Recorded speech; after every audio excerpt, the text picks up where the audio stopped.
వృద్ధి చెందడానికి. ఒకటి శ్వాస మీద ధ్యాస. ఈ 4 మనము వేదం అన్నమాట. 4 వేదాలు చదువుకోలేం కనుక గురువు గారు ఇచ్చినటువంటి వేదానికి 4 మహావాక్యాలు ఉంటాయి. ఇప్పుడు ఆ 4 మహావాక్యాలు పత్రిజీ గారు మనకిచ్చినవి ఏమి అని అంటే పత్రిజీ వేదం ఇది. ఒకటి శ్వాస మీద ధ్యాస, 2 ఎరుకతో ఉండు, 3 నీ వాస్తవానికి నీవే సృష్టికర్త, 4 ఆఖరి జన్మ చేసుకో. ఈ 4 మాటలను మనం 4 వేదాలుగా తీసుకుంటే ఒక్కొక్కటి తీసుకొని మనమే మన లోపల విచారణ చేసుకుంటూ వెళ్తే మనకు అర్థమవుతుంది. ఇది పత్రిజీ గురువు గారు మనకి ఇచ్చినటువంటి వేదవాక్యాలు. ఇక ఈ 4 వేదవాక్యాలు ఈరోజు చూద్దాము. ఇక ఈ సప్తాహము 7 రోజులు. సప్తాహం అంటే 7 రోజులు. అహం అంటే నేను, సప్త అంటే 7. అంతేనా? ఎందుకు సప్తాహం అని అంటారు అని అంటే ఇలాంటి పెద్దవాళ్ళు సంస్కృత పండితులు చెప్పడం ఏంటంటే మనకు వారానికి 7 రోజులు ఉంటాయి. ఎవరైనా సరే ఆ 7 రోజులలోనే నేర్చుకోవాలి కనుక సప్తాహం ఏర్పాటు చేస్తారు. 7 రోజులు ప్రతిరోజు ఒకే అంశం మీద మన మనసుని లగ్నం చేసి మనం నేర్చుకుంటే ఖచ్చితంగా మనం అది పొందుతాము అని అన్నమాట. కాబట్టి భగవద్గీత సప్తాహం చేసిన, భాగవత సప్తాహం చేసిన, ధ్యాన సప్తాహం చేసిన, ఆత్మ జ్ఞాన సప్తాహం చేసిన, సప్తాహం అనేది మాత్రం చాలా అద్భుతమైనటువంటి కార్యక్రమం. ఒక్క వ్యక్తి చేయనివ్వండి పర్వాలేదు, ఒకే వ్యక్తి 7 రోజులు కూర్చొని రాత్రి పగలు ఆయన నేనెవరు ఏంటి, మన ధ్యానంలో ఏం చేస్తాము, పత్రిజీ ఏం చెప్పేవారు, నువ్వెవరో తెలుసుకున్నావా, తెలుసుకోవాలనుకుంటే నా దగ్గరికి రా, లేకుంటే లేచి వెళ్ళిపో. ఫస్ట్ సార్ మైండ్ పట్టుకొని ఏం చెప్తారంటే ఇదే మాట చెప్తారు, నువ్వెవరో తెలుసుకోవాలంటే నువ్వు నా దగ్గర ఇక్కడ ఉండు, లేదంటే నువ్వు వెళ్ళిపో.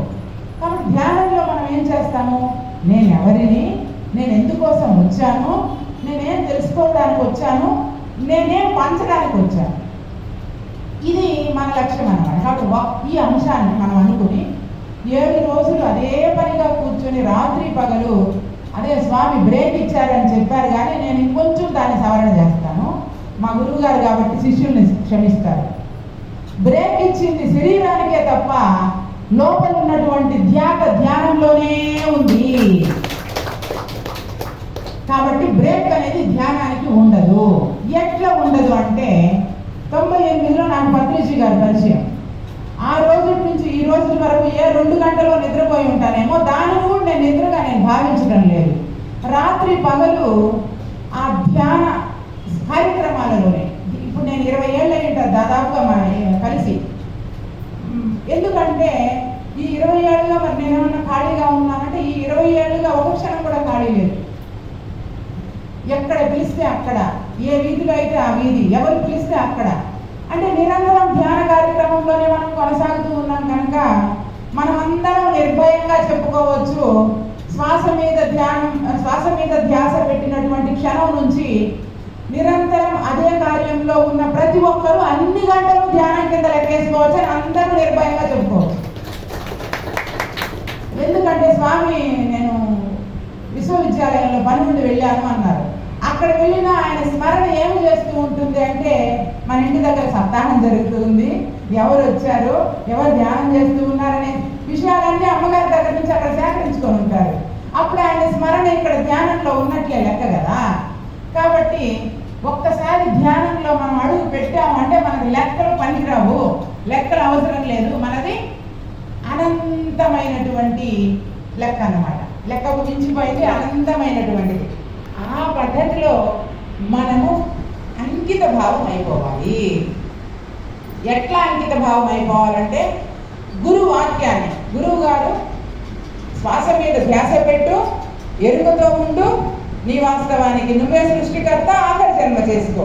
ఈ 4 మాటలు మన శరీరంలోని అణువణువు మెదలాలి. అందుకు నేనేం చేశానంటే నేను సర్వసాధారణమైనటువంటి గృహిణిని.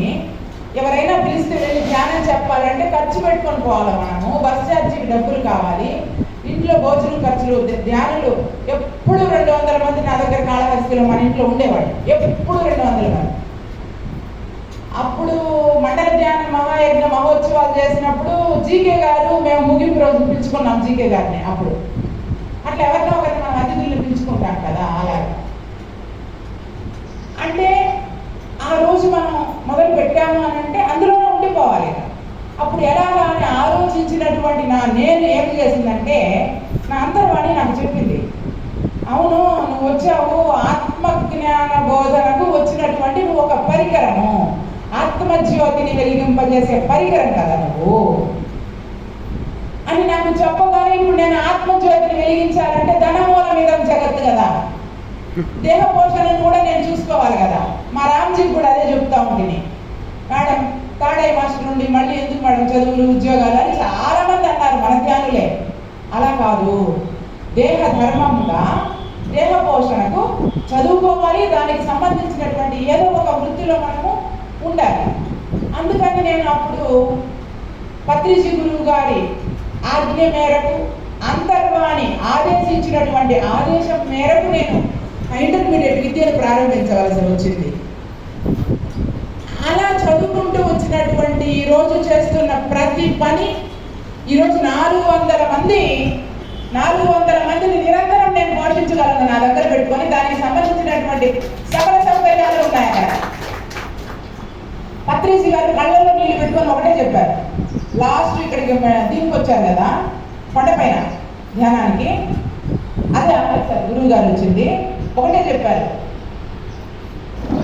పిరమిడ్ మాస్టర్ అప్పటి వరకు మేము చర్చించని విషయాలు అంటూ లేవు, రాత్రి పగలు ఆయన ఊళ్ళోనే నేను పెరిగిందాన్ని.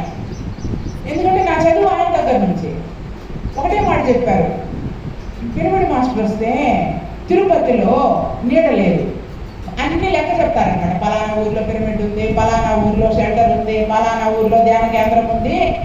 తిరుపతిలో ఎవరైనా వస్తే వాళ్ళని హక్కున చేర్చుకొని ఆదరించి అన్నం పెట్టడానికి ఒక షెల్టర్ కావాలి కదా అని అన్నప్పుడు, గురువు గారు మనకు నేర్పించిన జ్ఞానం ఏంటి, నువ్వు చేయలేదు అనేది మన పిరమిడ్ స్పిరిచువల్ సొసైటీలో సంస్కారం లేదు. అది నేను ఎందుకు చేయకూడదు, ఇదే కదా ఆయన మనకు నేర్పించింది. No judgements, no complaints. ఎవరు కట్టలేదని నేను ఎట్లా చెప్తాను? ఆ ఉద్దేశంతో ఏ పిరమిడ్ మాస్టర్ వచ్చినా, ఎవరు వచ్చినా, ఎన్ని రోజులైనా ఉండొచ్చు, ఎలా ఏ విధమైనటువంటి జ్ఞానమైనా కూడా అక్కడ పొందవచ్చు. ఏ విధమైన ప్రత్యేకమైనటువంటి నేను రామత అని, లేకపోతే భగవద్గీత అని, భాగవతం అని, ఉపదేశసారం అని, భారతం అని, రామాయణం అని, ఏదైనా సరే, కానీ అన్నింటా ఏకసారంగా ఉండేది ఒకటి అనే విషయం మాత్రం మనం గ్రహించాలి. అష్టాదశ పురాణాలు చదవనివ్వండి, ఎన్నెన్న చదవనివ్వండి, వేద శాస్త్ర పురాణాని చ ఇతిహాసాది కాని చ మంత్రయంత్రాది విద్యాశ్చ మోహనోచ్చాటనాధికం శైవ శాక్త ఆగమాదీనికి అన్యే చ బహవో మతాః అపభ్రంశాత్ సమస్తానాం జీవానాం భ్రాంత చేతసాం. జీవుడు భ్రాంతిలో ఉన్నంత వరకు, ఎవరు నాలో ఉన్నటువంటి నేను శరీరం కాదు, భ్రాంతి చెందుతున్నది శరీరం కాదు, భగవంతుడు కూడా కాదు. నాలో ఉండే నేనే కన్ఫ్యూజన్కు గురి అవుతాను. ఆ నేను భ్రాంతిలో ఉన్నంత కాలం, ధ్యాన సాధనకు ఉపక్రమించనంతని కాలం, మనకు పత్రిజీ లాంటి మహనీయులు దొరకనంత కాలం, ఎన్ని చదువుకున్నా అపభ్రంశాత్ సమస్తానం, అవన్నీ అపభ్రంశ పాలే అవుతాయి. ఎప్పుడైతే నువ్వు ధ్యాన సాధనకు ఉపక్రమిస్తావో, నేనెవరో నన్ను తెలుసుకోవాలి అనేటటువంటి ఆత్మజ్ఞాన విచారణలోకి నువ్వు ఆంతరంగికంగా లోపలికి అంతరాంతరాలలోకి వెళతావో, అప్పుడు నేను చదువుకున్న ఆలు కక్కాలకి, ఆ అక్షరాలకి ప్రయోజనం ఉంటుంది. అలా లేదు అనుకున్నాం. లోకంలో ఎంతో మంది ఉన్నారు, సంపాదిస్తున్నారు, ఖర్చు పెడుతున్నారు, తింటున్నారు, తిరుగుతున్నారు, పోతున్నారు. ఒక జీవితం అంతా అనుకుంటే, ఒక 1000 బస్తాలు అనుకుందామా మనం తినే భోజనం, 1000 బస్తాలు అనుకోవచ్చా? ఎన్నో ఒక అంత లెక్కేసుకోండి. అన్ని బస్తాల భోజనం తిని, అన్ని ట్యాంకర్ల నీళ్లు తాగి శరీరాన్ని విడిచిపెట్టడం ఏం ప్రయోజనం? పుట్టలో ఉన్న చెదలు పుట్ట తాగేట్టదా? అలా కాదు. ఖచ్చితంగా జన్మకు సార్థకతను ఇవ్వాలి. జన్మ ఎందుకు? జ అంటే పుట్టడం, నా అంటే నశించిపోవడం, ఇంతే కదా. జనిస్తూ నశిస్తూ ఉండేటటువంటి ఈ జన్మ దేనికి? పోని మహర్షి అయినటువంటి రమణ మహర్షి మహనీయుడైనటువంటి పత్రిజీ గురువు గారి యొక్క శరీరం శాశ్వతంగా ఉందా? లేదే. ఆయన శరీరం ఎట్లో, నా శరీరం ఎట్లో, మీ శరీరం ఎట్లో, సర్వజీవుల అన్ని శరీరాలకు పుట్టుక ఉంది, నాశనం ఉంది, స్థితి ఉంది. అయితే ఇది కాదు కదా మనందరి లక్ష్యము. కాబట్టి దేహంతో సంబంధం కాదు. మరి ఏంటితో సంబంధం అంటే నా జ్ఞానంతో సంబంధం, ఆత్మజ్ఞానంతో సంబంధం. కాబట్టి జీవుడు, ప్రతి జీవి, ప్రతి నేను విచక్షణ ఉండేది మనిషికే. కాబట్టి మనం మనిషి గురించి మాట్లాడతాం. ప్రతి మనిషి విచక్షణతోటి అలాంటి గురువులను పట్టుకొని ఆ గురువు చెప్పినటువంటి బాటలో మనము పయనించకపోతే జన్మ, జీవితము, బస్తాలు, నీళ్లు, భోజనము, 80 కేజీల మాంసపు ముద్ద అంతా వ్యర్థమే అని మనకు తెలియాలి మొట్టమొదటగా. అవునా కదా? వ్యర్థమే కదా. తిన్నాము, తిరిగాము, పోయాము. ఇది కాదు. సరే, మరి అయితే ఏం చేయాలి? శ్వాస మీద ధ్యాస పెట్టాలి, శ్వాసను పట్టేసుకోవాలి. బా, అంతటా వ్యాపించి ఉంది గాలి, శ్వాసను ఎంత పట్టుకోవాలి? ఎవరు ధ్యానం చేసేది? చెయ్యి చేస్తుందా ధ్యానము? శరీరం చేస్తుందా ధ్యానము? ఎవరు చేస్తారు ధ్యానము? ఎవరు చేస్తామమ్మా? అమ్మా, మనసు కాదు. ఇంకా ఆత్మ. ఓకే, ఆత్మ అంటే ఇప్పుడు ఇంకొంచెం క్లారిటీ ఇవ్వండి. ఆత్మ అనే శబ్దానికి ఆత్మ చావదు, పుట్టదు అని మా గురువు లాంటి పెద్దలు చెప్తారు. మన ప్రతాప్ గురుజీ లాంటి పెద్దలు ఏమని? నైనం చేదంతి శస్త్రాన్ని నైనం దహతి పావక నచైనం క్లేదయంత్యాపో నశోషేతి మారుత కదా. మనందరికీ తెలిసినటువంటిది కదా అది. ఓకే, బాగుంది. ఇప్పుడు ఆత్మ చావదు, పుట్టదని మనకు తేలిపోయింది. ఒక చిన్న క్లారిటీ గురువు గారు చెప్పిన దానిలో ఎన్నో రాత్రులు ఎన్నో పగలు, ఇది మేము గురువు గారితో చర్చించిన విషయాలు. రాత్రి పగలు చర్చించిన అంశం ఏమిటంటే ఇదే. ఓకే, ఆత్మ చావదు, పుట్టదు. అమ్మ, ఇప్పుడు మీరు చెప్పిన జవాబు సరిపోతుందా? మన లోపలికి మనం అడగాం. ఆత్మ చావదు, పుట్టదు అయినప్పుడు దానికి ధ్యానం అనేది అవసరం ఉందా? ఉండదు కదా. ఆత్మ అంతటా వ్యాపించి ఉంది. అవనిలో, నీరులో, అగ్నిహోత్రంబులో, మారుతమందు వ్యోమంబులోను, సురులలో, నరులలో, గిరులలో, చెరులలో, హరులలో, కరులలో, తరులలోను. అవునా? ఊళ్ళలో, గూళ్ళలో, రాళ్లలో, రోళ్లలో, లేళ్లలో, కోళ్లలో, తేళ్లలోను. ఇలా చెప్పుకుంటూ పోతే ఎన్ని పదాలైనా చెప్పుకోవచ్చు, తెలుగు పట్టవచ్చు. కాబట్టి అది భాష, ఇది అది కాదు. అంతటా వ్యాప్తమై ఉన్నటువంటి భగవంతుడు లేదా ఆత్మ, దానికి ధ్యానం అవసరం ఉందా లేదా అంటే అవసరం లేదు. ఎందుకంటే మనమందరం ధ్యానులం. మనము ఎవరు ధ్యానం చేస్తున్నారో తెలుసుకోవాల్సిన బాధ్యత ధ్యానిది. ఓకే, మనసు కాదనుకున్నాము. మనసు ఎలా కాదో కూడా ఇదే తరగతిలో మనం రుజువు చేసుకుందాము. ఎందుకంటే మనసు ఆలోచించడానికి ఉపయోగపడేటటువంటి ఒక పరికరం. ఇది ఖాళీ వాటర్, ఇది బాటల్. ఈ బాటలు నీళ్లు పోసుకొని తాగడానికి ఉపయోగించేటటువంటి పరికరం. అలాగే మనసు కూడా ఆలోచన చేయడానికి ఉపయోగపడేటటువంటి పరికరము, బుద్ధి అనేది నిశ్చయం చేయడానికి ఉపయోగపడేటటువంటి పరికరం.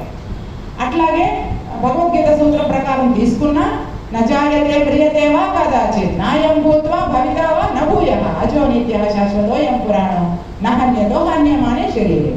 కాబట్టి ఏ కాలమందున ఆత్మ పుట్టలేదు, చావలేదు. ఆత్మ చచ్చేది, పుట్టేది కాదు. అచ్చేద్యోయం అదవ్యోయం అక్లేద్యోశోషేయవచ నిత్యః సర్వగతః స్థాణుః అచలోయం సనాతన.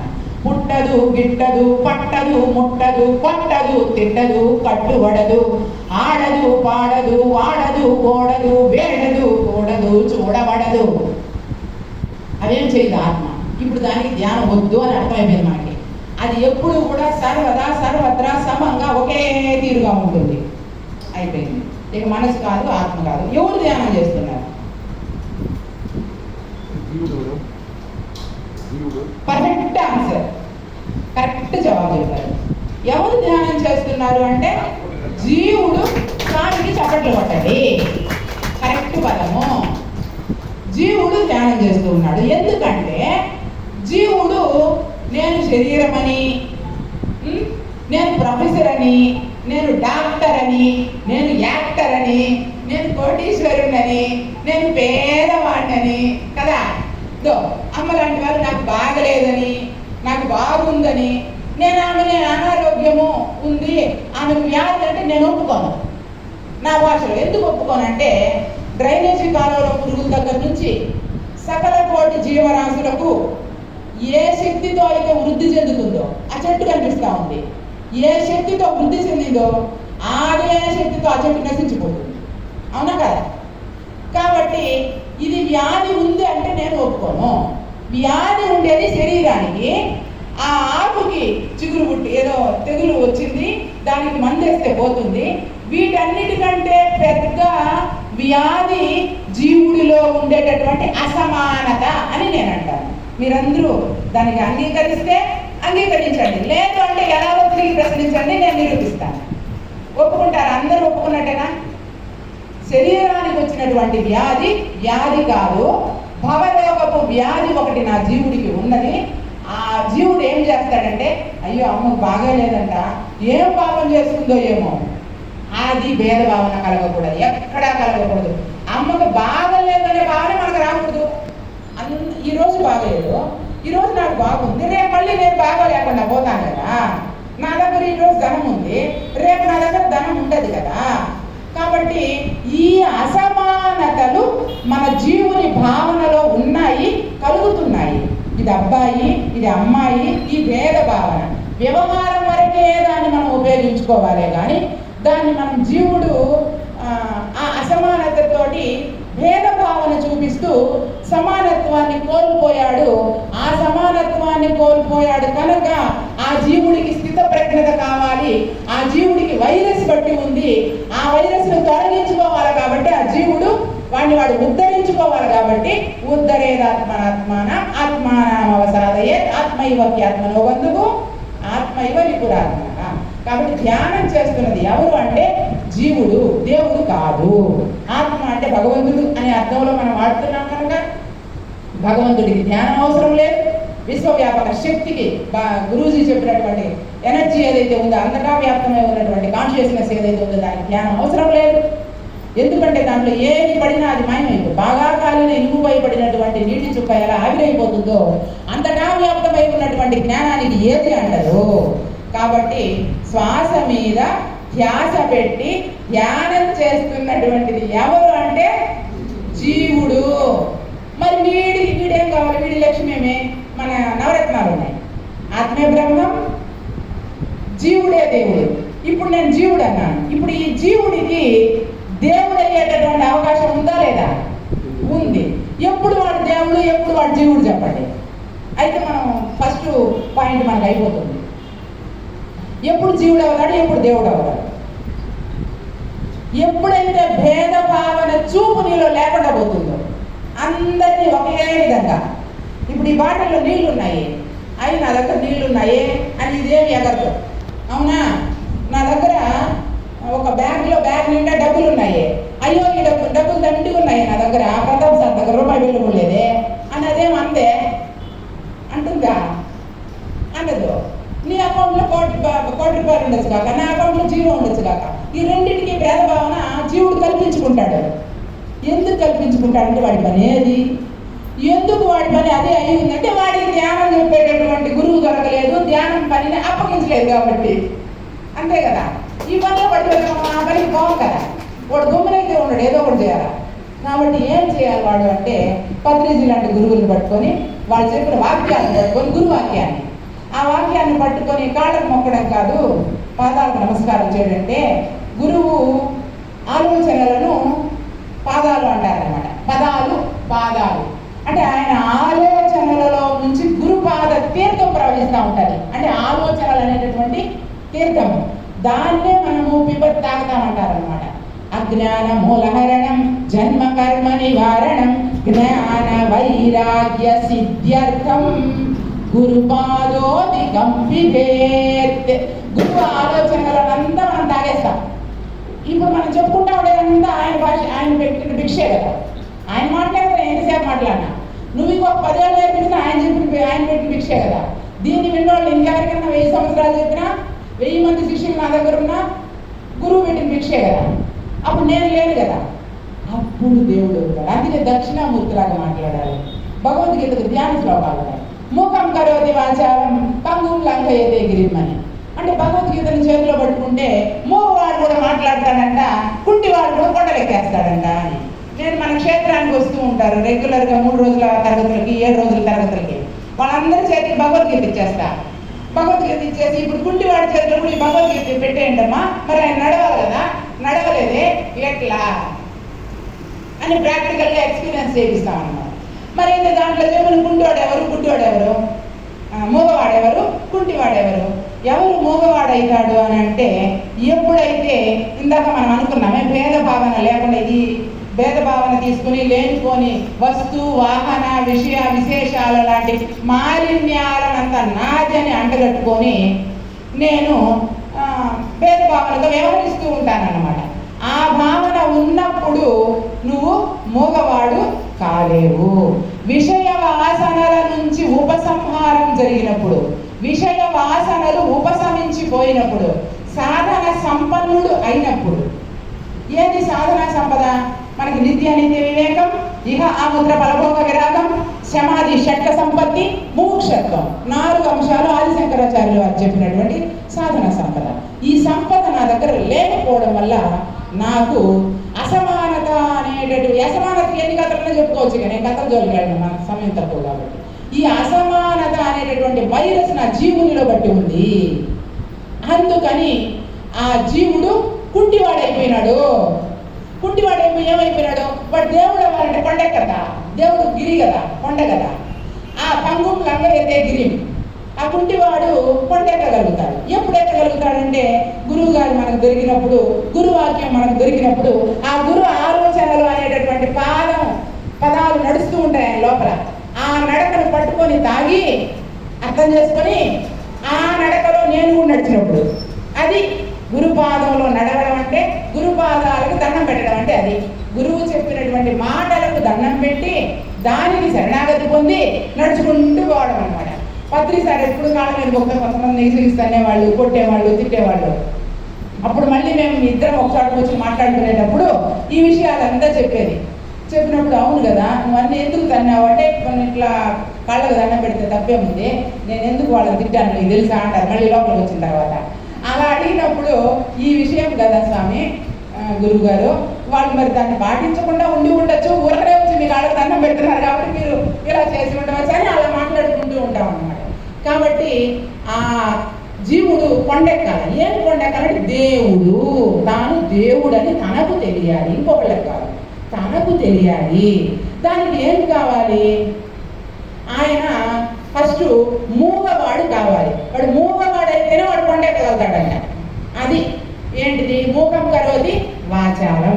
ఎప్పుడు మూగవాడు అవుతాడు అని అంటే, సమతా భావన తనలో అంకురించినప్పుడు అందరినీ ఆరోగ్యము అనారోగ్యము, పేద ధనిక కుల మత ఎటువంటి వర్గ విభేదాలు లేకుండా, చిన్న పెద్ద ఏ భేదము ఉండకూడదు.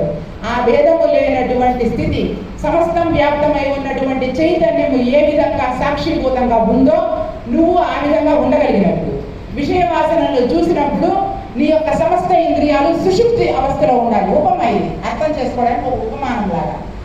గాఢ సుషుప్తిలో నువ్వు ఏమీ తెలియనట్లుగా ఎలా ఉంటావో, నీ కంటకు కనిపిస్తూ ఉండేటటువంటి సమస్త దృశ్యమాన జగత్తు ఆ విధంగా నువ్వు చూసి జ్ఞానము బోధించగలిగితే అప్పుడు నీలో ఉండేటటువంటి సమస్త ఇంద్రియాలు ఉపశమించిపోయినాయి, జీవుడు లేడు, దేవుడు అయిపోయినాడు. అప్పుడు ఆయన దక్షిణామూర్తి మాటలు మాట్లాడతాడు. అది మూకం కరోతి వాచారం అంటే. ఇక్కడ నుండి ఆ ప్లేస్ ఏదైతే పీఠం ఉంది దాన్నే ఓంకార పీఠ పర్యంతం అంటారు. ఓంకారం అంటే శబ్దం. ఆ శబ్దంతో నువ్వు మాట్లాడగలగాలి. ఈ విషయ వాసనలను లోపల పెట్టుకొని, మాలిన్యాలను లోపల పెట్టుకొని, భేదభావాలను నా జీవుడిలో నేను పెట్టుకొని ఉంటే, నా జీవుడిలో వైరస్ పట్టి ఉంటే నేను ఇంకొకరికి ఏం చెప్తాను? అది కుదరదు అన్నమాట. కాబట్టి జీవునిలో ఉండేటటువంటి వైరస్ పోవాలి అని అంటే శ్వాస మీద ధ్యాసతో ధ్యానం ఎవరు చేస్తాడు? వాడు చేస్తాడు. ఎందుకంటే వైరస్ వాడికి ఉంది కాబట్టి వాడు చేసి చేసి చేసి అవును కదా, నేను శరీరం కాదు కదా, మరి నేను ఎవరిని? నేను నా తలకాయనా, నేను నా చెయ్యినా, నా కాలునా, నా మొండానా, నేను ఎవరిని అసలు అని ఆలోచించుకుంటాడు వాడు. అప్పుడు నేనెవరు అనేటటువంటి ఆత్మ విచారణ అనేది మొదలవుతుంది. అందుకే ఆయన అందరినీ పిలిచి కూర్చోబెట్టి, నువ్వు కూర్చో, నేను ఫ్లూట్ వాయిస్తా. ఎందుకంటే మనలో ఉండేటటువంటి విషయ వాసనలంతా ఉపసంహరింప చేయడం కోసం ఆ పద్ధతిలో శ్వాస మీద ధ్యాస అనేటటువంటి శబ్దాన్ని అర్థం చేసుకొని ధ్యానిస్తున్నటువంటిది. అటు ఇటు కదిలిపోతే ధ్యానం మిస్ అయిపోయిందని ఊరు ఏమనుకోవల్ల. లేచి భోజనం చేసి వచ్చిన ధ్యానం ఏం మిస్ అయిపోదు. లేచి మనం అన్ని పనులు చేసి వచ్చిన ధ్యానులకు భోజనం వడ్డించినా మన ధ్యానం మనం గంటలు ఏం తగ్గిపోవు. అదే ధ్యానంలో నీ ధ్యాత ఉన్నదా లేదా? ధ్యానము ధ్యాత ధ్యాని, ధ్యానము ధ్యాత ధ్యాని. ఈ ప్రక్రియ నీలో జరిగినంత కాలము నువ్వు ధ్యానంలో ఉన్నట్టే. కానీ ధ్యానానికి మనము లెక్కలు వేసే కాలాలు పోయినాయి. లెక్కలకు మించిపోయినటువంటి కాలం ఇప్పుడు వచ్చింది కాబట్టి మన లెక్కలకు అంతులేదు. ఇక ఇది శ్వాస మీద ధ్యాస. ఇప్పుడు ఏమైంది? నీ జీవుడు వాడు ఎప్పుడు ఎరుగుతూ ఉంటాడు. ఏమి ఎరుగుతూ ఉంటాడు?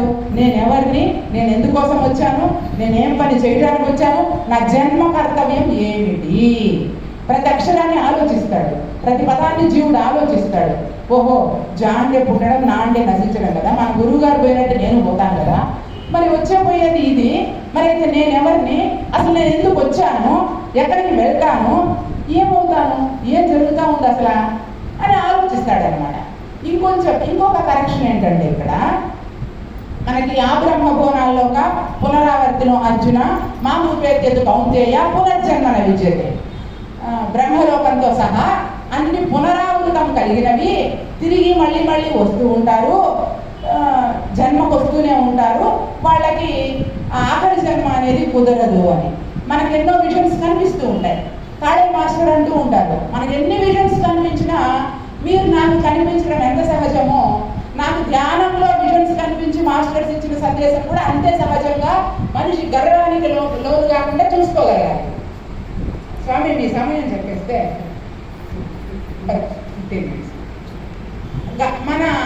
మనకి ఏదైతే దృశ్యమానం అవుతుంటాయి విజన్స్, నేను 400 జన్మలు కూర్చోబెట్టి చెప్పేదాన్ని ధ్యానంలోకి వచ్చినప్పటి నుంచి. ఆ వచ్చినటువంటి కరెక్టే. ఇప్పుడు ఈ సభ ఎంత సహజమో ధ్యానంలో మనకు కనిపించిన సభ కూడా అంతే సహజం. ధ్యానంలో నాకు కనిపించే ఈశ్వరుడు మాస్టరు ఇంకొకళ్ళు చెప్పినటువంటి విషయం కూడా అంతే సహజమే తప్ప అది గొప్ప కాదు, గ్రేట్ కాదు. అది కూడా మనం అర్థం చేసుకోవాలి. ఇది ఎరుగుతూ ఉండడం అంటే. 2, నీ వాస్తవానికి నువ్వే సృష్టికర్త. నిన్ను ఎవరైనా పుట్టించినారా, నీకు నువ్వుగా పుట్టావా, ఇది మనకు తెలియాల్సింది. ఇప్పుడు నాకు నేనే శ్వాస మీద ధ్యాస పెట్టి ధ్యానం చేసుకుంటున్నాను. అంతా ఒకటే అనే భావన ఎరుకలో పెట్టుకుంటాను, ఎరుకతో ఉంటాను. ఇప్పుడు నేను ఎరుకతో ఉంటున్నాను, మరైతే నా వాస్తవానికి ఎవరు సృష్టికర్త? నాకు ఈ సన్నివేశం ఉంది, ఇలా అన్నీ జరుగుతూ ఉన్నాయి, నేను పుట్టాను, నేను పెరిగాను, నాకు ఎవరు సృష్టికర్త? నన్ను భగవంతుడు సృష్టించాడా? దీనికి ఇది కుదరదన్నమాట. భగవంతుడు సృష్టించాడంటే ఆయనకి ఏం అవసరము? అసలు ఆయనకే చావు పుట్టుకలు లేవు, ఆయన ఎందుకు సృష్టిస్తాడు? నకర్తృత్వం నకర్మాణి.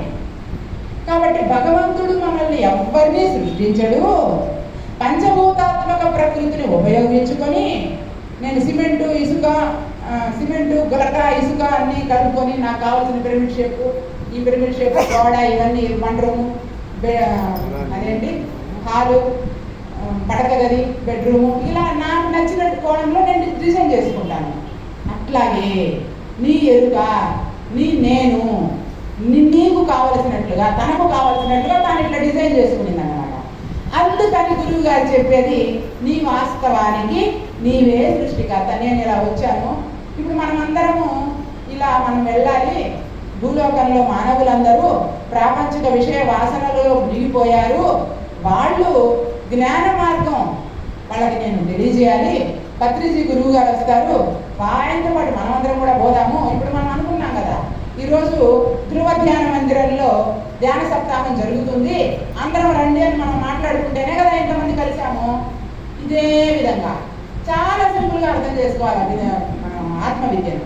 ఇంతే సింపుల్గా ఆడవాడు మనం మాట్లాడుకున్నాం అనమాట. మనం అందరం కలుసుకొని ఇలా అక్కడ ఒక పిరమిడ్ కట్టుకుందాం, ఇక్కడ ఒక పిరమిడ్ కట్టుకుందాం, నువ్వు అక్కడ ఉంటూ నేను ఇక్కడ ఉంటాను, నేను అందరం మాట్లాడుకున్నాము, అందరం కలిసి పని చేసుకుంటూ ఉన్నాం అనమాట. ఈ విషయం మనకు తెలియాలి. నీ వాస్తవానికి నువ్వే సృష్టికర్త, కానీ నిన్ను ఇంకొకళ్ళు సృష్టించలేదు. అయితే మరి ఎందుకు వీళ్ళందరూ ఇలా ఉన్నారు అంటే, ఇచ్ఛాద్వేష సముత్థేన ద్వంద్వమోహేన భారత సర్వభూతాన్ని సమ్మోహం సర్గేయాంతి పరంతప. సృష్టి భావనలో వాళ్ళు ఉన్నారు కనుక నేను పుట్టాను, నేను పెరుగుతున్నాను, నేను ఈ పని చేస్తున్నాను అనేటటువంటి అన్నింటినీ నాకు అంటగట్టుకుంటూ ఉన్నాను కనుక ఒక గిరిటి లేకపోతే వంట చేయలేము. మనం ఉడుకులు ఒక చెయ్యి పెట్టి కాలబెట్టండి చూద్దామా? ఎవరైనా సరే చేయగలుగుతామా? ఒక గిరిటి లేకపోతే వంట చేయలేము. అటువంటిది వంట అంతా నేనే చేశాను. ఏంటి మనం చేసేది వంట? ఒక లైటర్ లేకపోతే, ఒక స్టవ్ లేకపోతే, ఒక గిరిటి లేకపోతే, ఒక గిన్నె లేకపోతే వంట చేయలేను మనం. నేను వంట చేశానని చెప్పుకోవడం హాస్యాస్పదం కాదా? ఒక పెన్ను, ఒక పేపర్ లేకపోతే ధ్యానం అంటే శ్వాస మీద ధ్యాసం రాసుకునే దాన్ని కూడా మన చేత కాదు, వీలు కాదు కదా. అంటే సమస్త వస్తువులు కూడా సమస్తం అందరం సమష్టి కృషి కాబట్టి ఏ ఒక్కరు ఇందులో ప్రత్యేకం కాదు. నువ్వు నీ ఒంట్లో బలం ఎక్కువ ఉండొచ్చు కాక ఇంకొకటి ఒంట్లో బలం తక్కువ ఉండొచ్చు కాక, ఆయన బలానికి తగింది ఆయన చేస్తారు, ఇంకొకటి తక్కువ బలం ఉంటే వాళ్ళు అంతే చేస్తారు. బలం బలవతాంచాహం కామరాగ వివర్జితం ధర్మ విరుద్ధ భూతేషు. అక్కడ మనం ధర్మాచరణలో ఉన్నామా లేదా? కామోస్మి పరదర్శక. కాబట్టి శరీర బలం కూడా బలం కాదు, శరీరంలో ఉండే వీక్నెస్ కూడా వీక్నెస్ కాదు. శరీర బలం లేని వాళ్ళకి మానసిక బలం ఎక్కువ ఉంటుంది. కాబట్టి ఏది ఏ కోణంలో ఎక్కడ చూసినా నీ వాస్తవానికి నీవే సృష్టికర్త అని మనకు తెలుస్తుందే తప్ప ఎక్కడ ఇంకొకళ్ళ కారణము నా నొప్పికి, ఇంకొకళ్ళ కారణము నా సమస్యకు, ఇంకొకళ్ళ కారణము నాకు అనేటటువంటి భావన రానప్పుడు అదే కదా పరమానందం మనకి. ఇంకొకళ్ళ మీద మనం నెపాన్ని నెట్టకూడదు కదా, అదే కదా మనకి పరమానందం. కాబట్టి అది నీ వాస్తవానికి నీవే సృష్టికర్త అని నీకు తెలియాలి. శ్వాస మీద ధ్యాసతో సదా ఎరుకుతో సమభావపు ఎరుకతో ఉంటూ నీ వాస్తవానికి నీవే సృష్టికర్త అని తెలుసుకుంటూ ముందుకు వెళ్ళినప్పుడు నాకు నేనుగా ఆఖరి జన్మ చేసుకో. ఆఖరి జన్మ చేసుకోవడం అంటే ఏంటిది? ఇది గురువు గారి ఆఖరి మాట, ఇది 4వ వేదం. ఆఖరి జన్మ చేసుకోవడం అంటే నాకు జన్మ లేదని నువ్వు తెలుసుకోవాలి. మీరు ఎప్పుడు గుడికి పోతా ఉంటాం, ఎక్కడైనా సరే చిన్నప్పటి నుంచి ఇప్పటి వరకు ఏ గుడిలో ఎక్కడైనా సరే దీర్ఘాయుష్య ప్రదాయకం అంటారా లేదా? దీర్ఘాయుష్య ప్రదాయకం అని అందరూ పూజారులు మనకు ఆశీర్వదిస్తారు. ఇప్పుడు నువ్వు దీర్ఘాయువి అనే పదాన్ని ఒకటి వాళ్ళ ఆశీర్వచనంలోనే తప్పు ఉండాలి, లేదు మనం అర్థం చేసుకోవడంలో తప్పు ఉండాలి. వాళ్ళు ఆశీర్వదించిన ప్రతి ఒక్కరు చావకుండానే ఉండిపోవాలి కదా, ఉంటున్నావా? మరి దేని అయితే అది తప్ప, గురువులు చెప్పిన మాట తప్పు కాదు కదా, అది కరెక్ట్. మనమే కరెక్ట్గా అర్థం చేసుకోలేదన్నమాట. దీర్ఘాయువు అంటే నువ్వు ఎప్పటికీ ఉండేవాడివి, నువ్వు నజాయతే మ్రియతేవా కదా, నీకు చావు లేదు, నీకు పుట్టుక లేదు. ధ్రువ ధ్యాన మందిరంలో ఆ విషయాన్ని మనం ధృవీకరించుకోవాలి. అది అన్నమాట ధృవీకరణ అంటే. నీకు చావు పుట్టుకలు లేవు. మరి ఇది ఏమొచ్చింది? శరీరం వచ్చింది. ఇంకేమొచ్చింది? నేను వచ్చినాను. ఎందుకు వచ్చావు? పని చేయడానికి వచ్చినాను. కాబట్టి నువ్వు ఇక్కడ నీకంటూ అడ్రస్ ఏమీ లేదు. ఏ అడ్రస్ ఎత్తుకున్నా నీది కాదు. మరి నీ అడ్రస్ ఒకడు ఉంది, దేవుడు, అదే నీ అడ్రస్. అదే అహం బ్రహ్మాస్మి, మనకు అయమాత్మ బ్రహ్మ, తత్వమసి అనేటటువంటి వేద ప్రజ్ఞానం బ్రహ్మ కదా. 4 వాక్యాలు, ఆ 4 వాక్యాలు చెప్పేది అదే. పత్రిజీ గురువు గారు చెప్పింది అదే. అయితే ఆఖరి జన్మ చేసుకోవడం ఎలాగా అనే దగ్గర సందేహం అన్నమాట. జనాలు ఎలా జన్మ లేదు, సర్వరోగ ప్రశమనం, సర్వ సంపత్ ప్రవర్ధనం, సర్వాపమృత్యు శమనం, కాల మృత్యు నివారణం, సర్వజ్వరాది శమనం, దీర్ఘాయుష్య ప్రదాయకం. ఈ ఆశీర్వచనాల పదాలకు అర్థాలు మనకు తెలియలేదు అంతే. ఎటువంటి మృత్యు భావన మనలో ఉండకుండా, అంటే చావు ఉంది అనే భావన మనకు ఉండకూడదు. ఆ మృత్యు భావన మనలో ఉండకూడదని. మృత్యు భావన ఎప్పుడు ఉండదు? పుట్టావు అంటే నీకు స్థితి భావన ఉంటుంది. సృష్టి ఉంది అంటే స్థితి ఉంటుంది, స్థితి ఉంది అంటే లైన్ ఉంటుంది. కాబట్టి సృష్టి ఉంది అనే భావన నీకు ఎందుకు వచ్చింది? అబద్ధపు భావన, అది అబద్ధపు గుర్తయ్యాది. అది గురువు గారు చెప్పినటువంటి ఆ 4వ మాటలో ఉండేటటువంటి ఆంతర్యం. అందుకు 4 రకాలుగా మనము వెతుక్కుంటే మన లోపల సరిపోతుంది మన ధ్యానంలోనే. పంచభూతముల పరివర్తన తెలిసియో తనువులో బల అవి తరచవలయు. పంచభూతముల పరివర్తన తెలిసియో తనువులో బల అవి తరచవలయు. సృష్టి ధర్మం వేదో స్వస్థానమది ఏదో అది అన్నదేదో అరయవలయో. ఆత్మనాత్మల తావు ఆస్థానమెట్టిదో. ఆత్మ ఏది, అనాత్మ ఏది? ఇదంతా అనాత్మ, దృశ్యమాన జగత్తంతా అనాత్మ. మరి ఆత్మ ఎవరంటే నువ్వే. ఆత్మనాత్మల తావు ఆస్థానమెట్టిదో సూక్ష్మ ప్రజ్ఞతో దానిని తెలియవలయో. సకల జీవులలోన చైతన్యమొకనాడు ఏ తావు చేరునో ఎరుగవలయో. మోక్షమనువాది నిత్యంబు మునుగవలయు. కంటి కందని ఘన దృష్టి కలుగవలయు. సద్గురార్యులు ఇవ్వక చూపురాదు. గురుని దయలేక అది తనకు గుర్తురాదు. గురువులు మనకు గుర్తు చేస్తూ ఉంటారు. ఆ విషయాలన్నింటినీ మనలో మనం విచారించుకొని గురువు గారు చెప్పినటువంటి ఆఖరి జన్మ అనేటటువంటి పదాన్ని మనం అర్థం చేసుకుంటే, సృష్టికి పూర్వము, సృష్టికి పరమందు, సృష్టి ఉన్నప్పుడు సృజన లేకుండా ఉండాలి. సృష్టికి పూర్వము, సృష్టికి పరము అంటే నువ్వు సృష్టించబడి వచ్చిన తర్వాత కూడా ఇప్పుడు నువ్వు సృష్టిలో ఉన్నావు. నీ శరీరం కనిపిస్తూ ఉంటే నీకు సృష్టిలో ఉన్నట్టు ఉంటే కూడా నువ్వు ఎలా ఉండాలి? నువ్వు సుషుప్తిలో ఉన్నట్లుగా ఉండాలి అని అనుకున్నామే. ఆ చైతన్య, ఆ మహా విశ్వవ్యాపక శక్తి స్థితిలో నువ్వు ఉంటే అది స్థిత ప్రజ్ఞత. ఆ స్థిత ప్రజ్ఞత స్థితిలో మనం ఉండాలని పత్రిజీ గురువు గారు చెప్పినటువంటి 4 మహావేద వాక్యాలను సంపూర్ణంగా అవగాహన చేసుకొని మనందరం కూడా పరిపూర్ణత చెందాలని, బ్రహ్మపథం భగవద్గీత ఆధ్యాత్మిక క్షేత్రం మన మోక్షధామం తిరుపతికి మీ అందరికీ ఆహ్వానం పలుకుతూ, అక్కడ జరిగేటటువంటి కార్యక్రమాలు ఉదయం నుంచి సాయంత్రం వరకు. ఉదయం ఆదిత్య హృదయం 5:30కి, ఆదిత్య హృదయం తర్వాత లలిత సహస్రనామాల పారాయణం, విష్ణు సహస్రనామాల పారాయణం, 3 గంటల మౌనం ధ్యానం, మధ్యాహ్న భోజనం. తరువాత 2 నుంచి ఇప్పుడు మీకు చిన్న చిన్న ఎగ్జాంపుల్స్ చెప్పాను కదా, ఇటువంటి శతకాలు, పద్యాలు, ఇవన్నీ 2 నుంచి 4, 5 వరకు చర్చించుకోవడం. 5 నుంచి 6 వరకు మళ్ళీ ధ్యానం. 6 నుంచి